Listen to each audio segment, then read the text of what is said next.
پوچھے گا مولا لایا ہے کیا کیا، پوچھے گا مولا لایا ہے کیا کیا، میں یہ کہوں گا نام محمد، نام محمد، آنکھوں کا تارا نام محمد، دل کا اجالا نام محمد، پوچھے گا مولا لایا ہے کیا کیا، پوچھے گا مولا لایا ہے کیا کیا، میں یہ کہوں گا نام محمد، نام محمد، آنکھوں کا تارا نام محمد۔ وقت کے ساتھ ساتھ اپنے مال سے بھی مدرسے کا تعاون کیا، جزاکم اللہ خیرا و احسن الجزا۔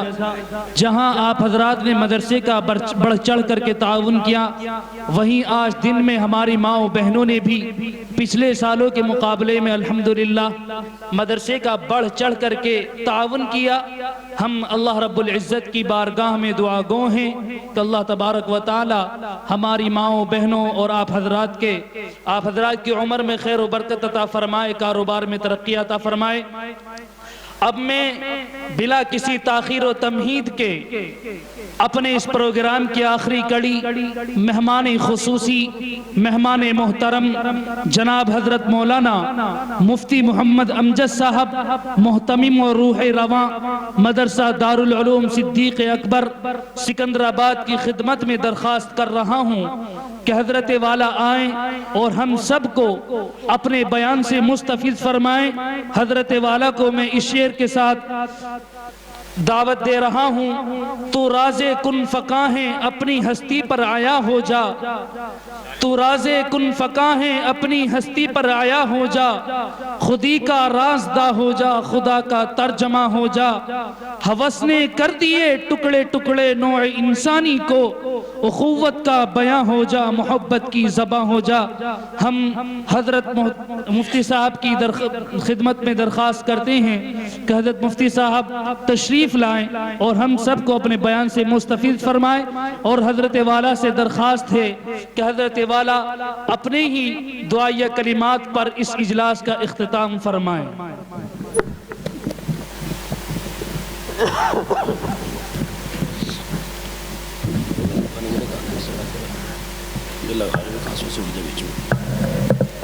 گرم کے لگا تھا، گرم کے لیے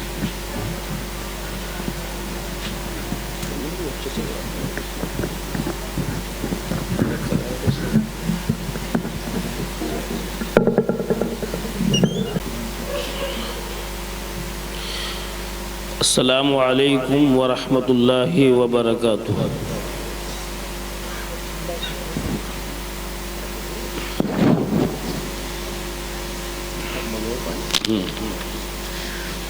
ضرورت پڑے گی تو لے لیں گے، کبھی کھانسی اڑ جائے۔ الحمد للہ نحمده ونستعینه ونستغفره ونؤمن به ونتوکل علیہ، ونعوذ باللہ من شرور انفسنا ومن سیئات اعمالنا، من يهده الله فلا مضل له ومن يضلله فلا هادي له، ونشهد أن لا إله إلا الله وحده لا شريك له، ونشهد أن سيدنا وسندنا وحبيبنا ومولانا محمدا عبده ورسوله صلی اللہ علیہ وعلى آلہ وأصحابہ وبارک وسلم، اما بعد فقد قال اللہ تبارک وتعالی فی کلامہ الناطق، اعوذ باللہ من الشیطان الرجیم، بسم اللہ الرحمن الرحیم، قل ان كنتم تحبون الله فاتبعوني يحببكم الله ويغفر لكم ذنوبكم والله غفور رحيم۔ وقال الله تعالى في مقامه الآخر وما خلقت الجن والإنس إلا ليعبدون صدق الله العظيم. وقال النبي صلى الله عليه وسلم لا يؤمن أحدكم حتى أكون أحب إليه من والده وولده والناس أجمعين أو كما قال عليه الصلاة والسلام. انہی کی محفل سنوارتا ہوں، چراغ میرا ہے رات ان کی. انہی کی محفل سنوارتا ہوں، چراغ میرا ہے رات ان کی. انہی کے مطلب کی کہہ رہا ہوں، انہی کے مطلب کی کہہ رہا ہوں، زباں میری ہے بات ان کی. حضرات محترم اور معزز سامعین کرام،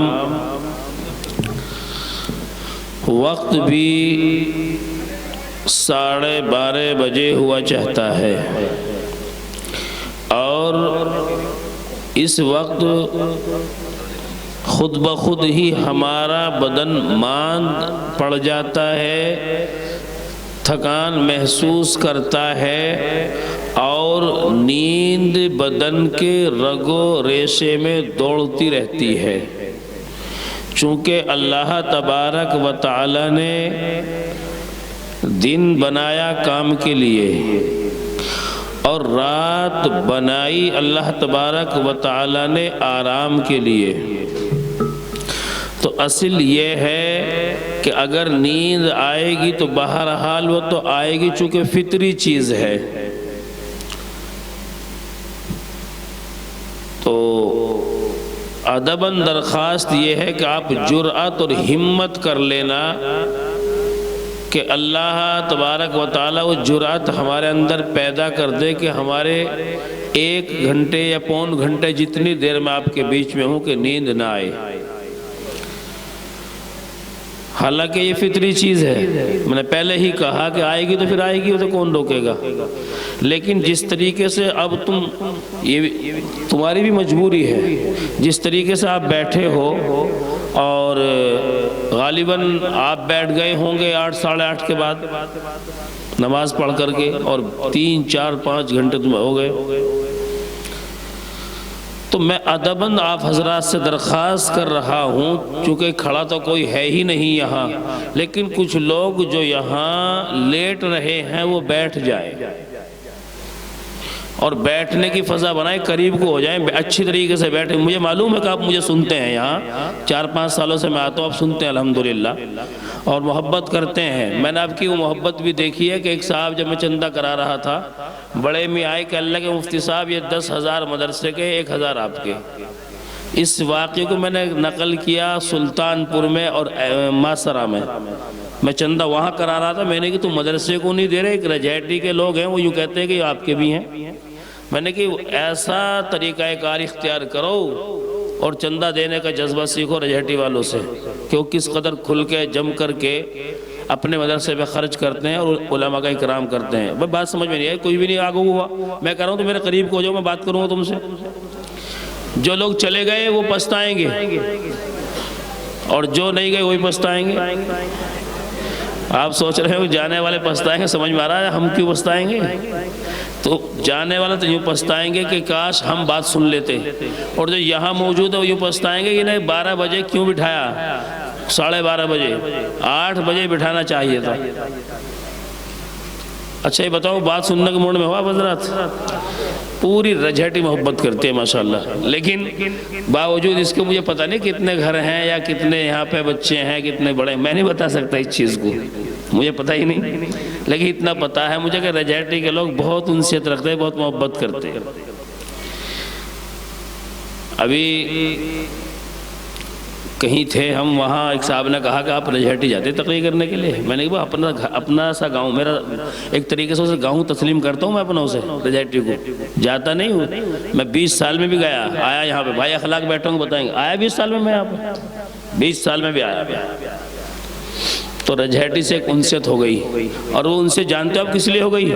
وہ انسیت اس لیے ہو گئی کہ جب میں طالب علم تھا حفظ کا، میں پڑھتا تھا اپنے گاؤں میں، ہمارا گاؤں رچھوتی ہے، گاؤں ادھر پڑتا ہے، وہ کسی نے دیکھا ہو سنا ہو تو اب بہرحال مجھے رچھوتی کے نام سے کم جانتے ہیں لوگ، سکندرآباد کے نام سے زیادہ جانتے ہیں، چونکہ وہاں رہن سہن وہیں ہو گیا ہے، جب مدرسے میں رہتے ہیں ان کی ڈیوٹی عجیب ہوتی ہے بیچاروں کی، یہ تو جہاں امام صاحب یا مدرسے کا مدرس چلے گئے بس وہیں کے ہو کے رہ گئے، الا یہ کہ اگر گاؤں والوں نے یا محلے والوں نے انہیں برداشت کر لیا، ورنہ گاؤں والے 4 مہینے میں یہ بھی کہتے ہیں کہ سمجھ میں نہ آ رہا تمہارا پڑھنا پڑھانا، جاؤ گھر کو اپنے، دوسرا رکھے گئے امام۔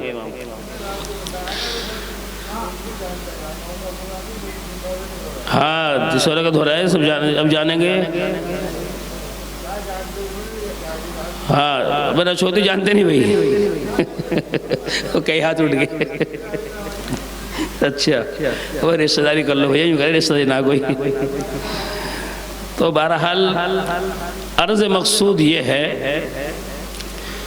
کہ یہاں ماشاءاللہ بڑی محبت نچھاور آپ کی میرے اوپر رہتی ہیں، اور یہی وجہ ہے کہ کہیں نہ کہیں یہ سوچ کر کے ذمہ دار حضرات نے محتم صاحب کو کہا کہ مفتی صاحب کو لاسٹ میں بٹھانا، بات کریں گے اور جو ہے جو مدرسے کام وہ بھی کریں گے، دعا بھی کرائیں گے، ورنہ مولانا شکیل صاحب جیسا آدمی بہت بڑا آدمی ہے، وہ تھے دعا کے حامل، دعا انہیں کرانی چاہیے تھی، لیکن بہرحال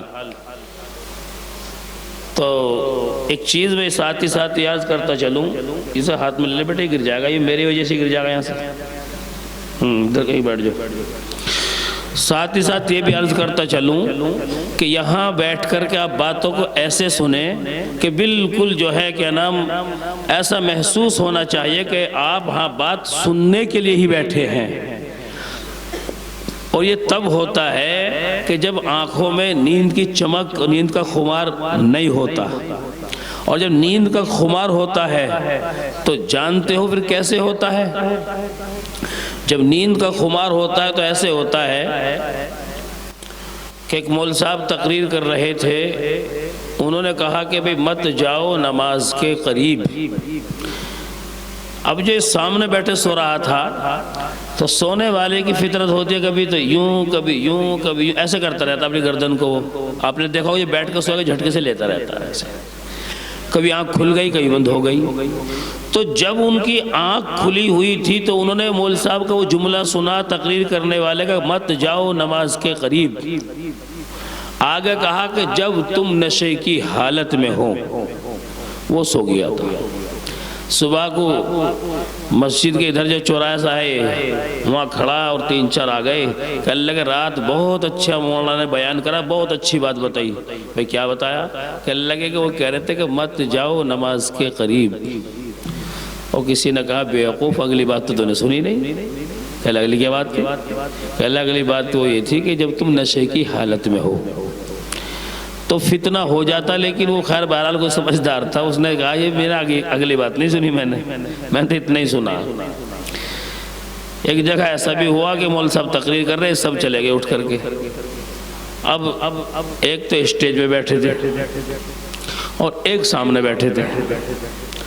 مول صاحب کہنے لگے کہ یہ بھی اللہ کا فضل ہے کہ کم سے کم 2 آدمی تو یہاں بیٹھے ہیں، میں انہیں سناؤں گا انشاءاللہ۔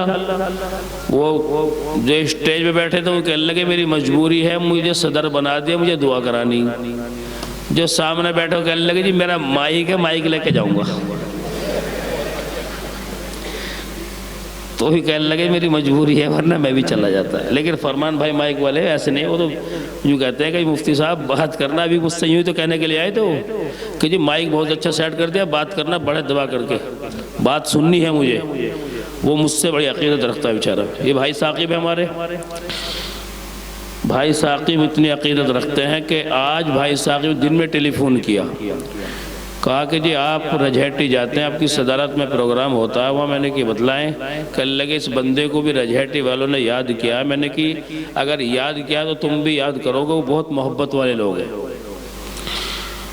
کہاں میرٹھ جسر دور ہے بہت، لیکن پھر بھی آپ کی محبت میں بارش موسم خراب تو تھا ہی آج۔ سچی بات یہ تھی، میری طبیعت بھی ایسی چل رہی ہے، میں نے بھی معذرت کر لی تھی کہ بھائی اچھا میری معذرت قبول کر لیں، تو جواب یہ ملا کہ تمہاری وجہ سے تاریخ کو آگے پیچھے کرا ہم نے، آپ معذرت کر رہے ہو۔ میں نے کہا بھائی موسم کو دیکھ کے کہہ رہا ہوں، میں کہنے لگا کہ موسم صحیح ہے، آپ آ جاؤ۔ میں نے کہا اچھا، نیند کچھ دور ہوئی نہیں ہوئی تم لوگوں کی، یا تکان اب بھی؟ اچھا ماشاءاللہ۔ بہرحال میں نے قرآن کریم کی ایک آیت کریمہ تلاوت کی اور پیغمبر اعظم صلی اللہ علیہ وسلم کی ایک حدیث مبارکہ آپ حضرات کی خدمت میں پیش کی۔ میں اسی کو ذہن میں رکھ کر کے آپ سے مخاطب ہوا چاہتا ہوں۔ عرض یہ کرنا ہے کہ حدیث کے اندر آتا ہے کہ جب کوئی بندہ اللہ تبارک و تعالی سے محبت کرتا ہے تو اللہ تبارک و تعالی پھر اس سے محبت کرتا ہے۔ یہ فطری چیز ہے، اگر ظاہر سی بات ہے کہ دنیا ہی میں آپ اگر کسی سے محبت کریں گے تو آپ سے محبت کرے گا۔ تو بہرحال روایت کے اندر آیا ہے کہ جو کوئی بندہ اللہ سے محبت کرتا ہے تو اللہ اس سے محبت کرتے ہیں، اور یہ محبت اس طریقے سے پروان چڑھتی چلی جاتی ہے کہ اللہ تبارک و تعالی سیدنا جبرائیل کو بلاتے ہیں اور جبرائیل سے کہتے ہیں جبرائیل ہم فلاں بندے سے محبت کرتے ہیں، تم ہماری محبت کی وجہ سے اس بندے سے محبت کرو۔ تو اللہ بھی محبت کر رہا ہے، اللہ کی محبت کی وجہ سے جبرائیل بھی محبت کرتا ہے، اور پھر حکم ہوتا ہے جبرائیل فرشتوں میں جا کر کے اعلان کرو کہ میں یعنی اللہ اور جبرائیل ہم دونوں فلاں بندے سے محبت کرتے ہیں، تم ہماری محبت کی وجہ سے فلاں بندے سے محبت کرو۔ یہ آسمان میں نورانی مخلوق بھی اس زمین پہ رہنے والے بندے سے محبت کرتی ہے،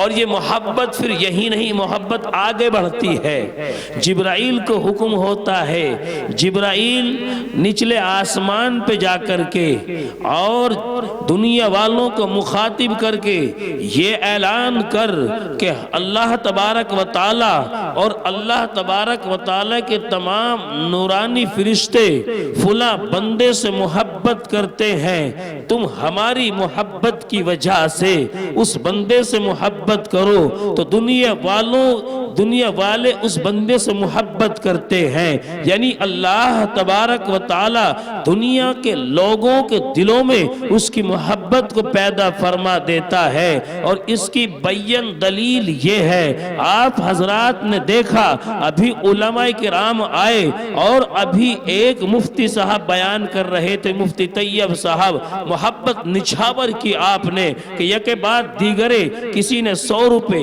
کسی نے 500 روپے، کسی نے 200 روپے یہاں بطور نذرانہ پیش کیے، محبت چھلک گئی۔ محبت کا یہی تو طرز ہوتا ہے، ورنہ وہ آپ کے علاقے کے نہیں ہیں، آپ کے ضلع کے نہیں ہیں، آپ کے رشتہ دار نہیں ہیں، آپ انہیں شاید نہ جانتے ہوں پہلے سے، لیکن پتہ یہ چلا کہ محبت اللہ بھی کرتا ہوگا، جبرائیل بھی کرتا ہوگا۔ آپ نے محبت کا اظہار کیا اسی حدیث کی بنیاد پر کہ تمہارے دلوں میں رب ذوالجلال اس بات کو ڈال دیا۔ اور یوں بھی میں عرض کرتا چلوں، دہلی کے اندر ابھی چند سال پہلے امام حرم تشریف لائے تھے، پورا ہندوستان اکٹھا تھا، پورا ہندوستان جمع تھا ایک جھلک پانے کے لیے، ایک جھلک دیدار کرنے کے لیے۔ اور تو اور ہر انسان یہی حسرت لے کر کے دہلی کی طرف بڑھ رہا تھا، کاش ملاقات ہو جائے، ہاتھ مس ہو جائے، مصافحہ ہو جائے۔ پتہ یہ چلا کہ اللہ محبت کرتا ہے، جبرائیل محبت کرتا ہے، اللہ کے فرشتے جو دیگر فرشتے ہیں وہ محبت کرتے ہیں، اور پھر دنیا والے لوگوں کے ذہنوں میں، لوگوں کے دلوں میں محبت کو پیوست کر دیا۔ دنیا کے لوگ محبت کرتے ہیں، ورنہ امام حرم ہمارے ملک کے نہیں ہیں، امام حرم ہمارے رشتہ دار بھی نہیں نہیں ہے, امام حرم خاندان کے ہمارے نہیں ہے, تو پتہ چلتا یہ ہے اللہ محبت کرتا ہے, دنیا کے لوگ بھی محبت کرتے ہیں. ماضی قریب کے اندر دارالعلوم دیوبند میں حضرت مولانا پیر ذوالفقار نقشبندی پڑوس ملک سے تشریف لائے تھے, اور اسی زمانے میں حضرت مولانا مفتی تقی عثمانی زید مجدہ پڑوس ملک سے تشریف لائے تھے. پورا ہندوستان اور ہندوستان کی کریم یعنی علماء کرام جمع ہو گئے, ایک جھلک پانے کے لیے بےتاب ہو گئے. حدیث کا مفہوم یہاں سمجھ میں آتا ہے کہ ہاں جو اللہ کے نیک بندے ہوتے ہیں, جو اللہ سے محبت کرتے ہیں, اللہ ان سے محبت کرتا ہے. اور محبت کا تمام منظر میں نے دیکھا, تو نے دیکھا اپنی آنکھ سے کہ اللہ محبت کرتا ہے, تو دنیا کے لوگ بھی محبت کرتے ہیں. اور یہ محبت کی بہت مضبوط دلیل ہے, چونکہ حدیث ہے. اور اس کے برعکس جب کوئی آدمی اللہ تبارک و تعالی سے بغاوت کرتا ہے, آپ سمجھیں گے کہ بغاوت کس درجے اور بغاوت کیسے ہوتی ہے. جانتے ہو اللہ سے بغاوت کا مسئلہ یہ نہیں ہے کہ اس کے ساتھ میں لے کر کے توپ گنے بندوقیں ہم جائیں, نہ اللہ سے بغاوت صرف یہی ہے اس کے احکام کو توڑ کر کے ہم زندگی گزاریں, اسے ناراض کر کے ہم زندگی گزاریں, حبیب کائنات کو ناراض کر کے ہم زندگی گزارے, نمازوں سے دور ہو کر, روزوں سے دور ہو کر ہم زندگی گزارے. یاد رہے یہ اللہ کے ساتھ میں عداوت, اللہ کے ساتھ میں بغاوت ہی ہے, اللہ کے ساتھ میں دشمنی ہے. اگر دشمنی پروان چڑھتی چلی گئی, تمہاری نسلیں برباد ہوتی رہیں گی, تمہارا گھر برباد ہوتا رہے گا, اور تو اور ایک دن وہ بھی آئے گا کہ تمہاری زندگیاں ختم ہو جائیں گی. اللہ تبارک و تعالی تمہیں ایک ایک چیز یاد دلاتا رہے گا اور تم تباہ و برباد ہو جاؤ گے. یہاں بھی وہاں بھی اللہ ہم سب کی حفاظت فرمائے.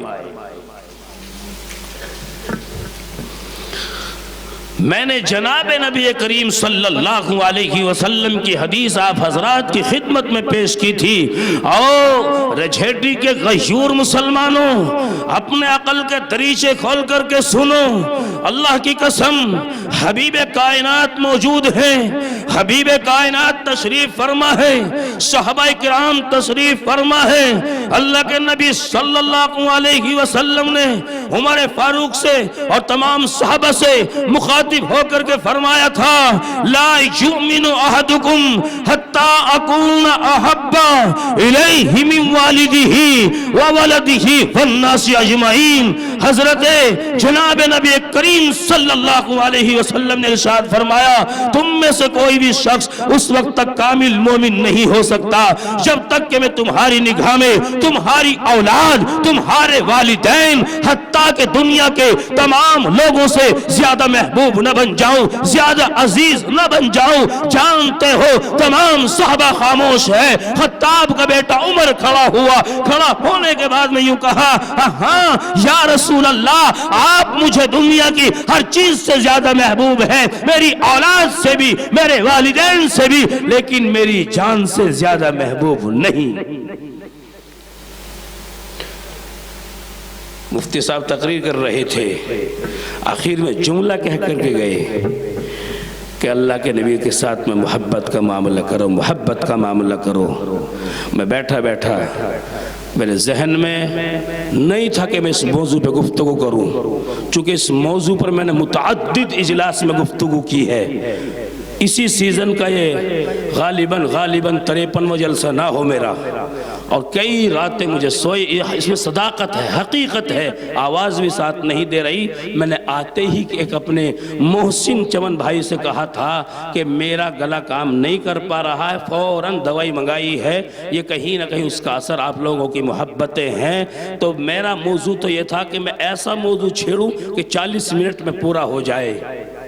اور اس کے بعد میں بس دعا ہو جائے مختصر سی، لیکن بہرحال آپ لوگوں کی محبت، اور مفتی صاحب ایک موضوع دے کے چلے گئے کہ اللہ کے نبی سے محبت کرو، اور میں نے کئی جلسوں میں اس موضوع کو میں نے پیش کیا، لیکن پھر بھی یہ سوچ کر کہ اگر بخار کے مریض 50 ہوں یا 100 ہوں، ڈاکٹر بخار کی ایک ہی ٹیبلیٹ دیتا ہے تو 50 کو وہی والی ٹیبلیٹ دے گا۔ چونکہ اللہ کے نبی سے ہمارا عشق نہیں رہا، ہم دور ہوتے چلے گئے۔ عشق کے معنی یہ نہیں جب کوئی کہے نا مجھے تو اللہ کے نبی سے بہت محبت ہے، بھئی کس چیز کی محبت ہے، ذرا پریکٹیکل کر کے تو دکھا، اپنی زندگی کو ایسی تو بنا جیسا کہ اللہ کے نبی چاہتے تھے۔ اللہ کے نبی کی سیرت کو پڑھو، کتابوں میں موجود ہے، کتابوں میں مقید ہے میرے نبی صلی اللہ علیہ وسلم کی حیات طیبہ، اللہ کے نبی کی زندگی۔ عمر فاروق پگھل گئے اور کھڑے ہو کر کے یوں کہا، یا رسول اللہ، مجھے آپ دنیا کی ہر شے سے زیادہ عزیز ہیں مگر میری جان سے زیادہ عزیز نہیں۔ جانتے ہو جناب نبی کریم صلی اللہ علیہ وسلم نے ارشاد فرمایا، عمر اگر تیرے نزدیک میں تیری جان سے زیادہ عزیز نہیں، یاد رکھ تیرا ایمان مکمل نہیں۔ جب عمر نے سنا کہ حبیب کائنات نے صاف صاف ارشاد فرما دیا کہ تیرا ایمان مکمل نہیں، اسی لیے کہ تو مجھے اپنی جان سے زیادہ نہیں مانتا ہے، پھر ایمان میں کمی، ایمان میں کوتاہی ہے، یہ پگھل گئے، کھڑے ہو گئے، یوں کہا، یا رسول اللہ، اب آپ مجھے میری جان سے بھی زیادہ عزیز ہیں۔ رجھٹی کے مسلمانوں، مجھے صرف یہ سمجھانا ہے، مجھے یہ بتلانا ہے کہ اللہ کے نبی صلی اللہ علیہ وسلم کے ساتھ میں محبت و عقیدت کا نذرانہ پیش کرو، اپنی زندگیوں میں تبدیلی پیدا کرو۔ نوجوانوں کو چاہیے کہ سیرت رسول اٹھا کر کے پڑھیں، صحابہ کرام کی سیرت کا مطالعہ کریں۔ حضرات صحابہ کرام نے اللہ کے نبی صلی اللہ علیہ وسلم کے سامنے کیسی زندگی گزاری ہے۔ ایک صحابی وہ ہیں کہ اللہ کے نبی صلی اللہ علیہ وسلم نے کہا، اپنا گندا خون نکلوایا، اور گندا خون نکلوانے کے بعد میں، حجامہ کرانے کے بعد میں یوں کہا، اس کو جا کر کے کسی ایسے مقام پر ڈالا جہاں کوئی نہ جا سکے، کسی کے پیر نہ پڑ سکے۔ جانتے ہو یہ صحابی گئے اور اٹھ کر کے ایک کونے میں اسے سارا خون کو پی لیا، اپنے حلق کے نیچے اتار لیا، اور ایک لمحے کے ہی اندر آ کر کے اللہ کے نبی صلی اللہ علیہ وسلم کے پاس تشریف فرما ہو گئے۔ آقا نے کہا، میں نے کہا تھا کہ اس جو خون کو کہیں دور جا کر کے ڈال کر کے آنا، لیکن تم اتنی جلدی کہاں ڈال کے آئے؟ یوں کہا، یا رسول اللہ، میں کہاں ڈالتا، میری عقل نے گوارا ہی نہیں کیا، میں نے تو اس کو پی لیا۔ اللہ کے نبی صلی اللہ علیہ وسلم نے ارشاد فرمایا، اگر تو نے اس کو پی لیا تو تیرے بدن میں کوئی بیماری لاحق نہیں ہو سکتی، دوزخ کی آگ بھی تجھ کو نہیں جلا سکتی۔ صحابہ کرام کی محبت، اور یہی نہیں، صحابہ کرام کی محبت کا نذرانہ ابھی میں دسترخوان پہ بیٹھا ہوا تھا، حضرت مولانا شکیل احمد صاحب نے جو موضوع چھیڑا، اللہ کی قسم وہ یہی موضوع تھا کہ صحابہ کرام کی محبت، اور ذکر کیا اس نازک خاتون کا جس کو تاریخ میں حضرت سمیہ کے نام سے جانا جاتا ہے۔ یہ کمزور سی خاتون تھی، یہ نہایت لاغر تھی، یہ بالکل بڑھاپے کو پہنچی ہوئی تھی، اس نے اسلام قبول کیا اور باہر سے چل کر کے آئی تھی۔ جناب نبی کریم صلی اللہ علیہ وسلم سے دل لگی، یعنی محبت کی، اور محبت بھی کیسی کہ نبی کا کلمہ پڑھا، نبی کی دیوانی ہو گئی اور پیغام دے دیا۔ ہاں، جناب نبی کریم صلی اللہ علیہ وسلم سے جو محبت کرے، نبی کا کلمہ پڑھے، اللہ کی قسم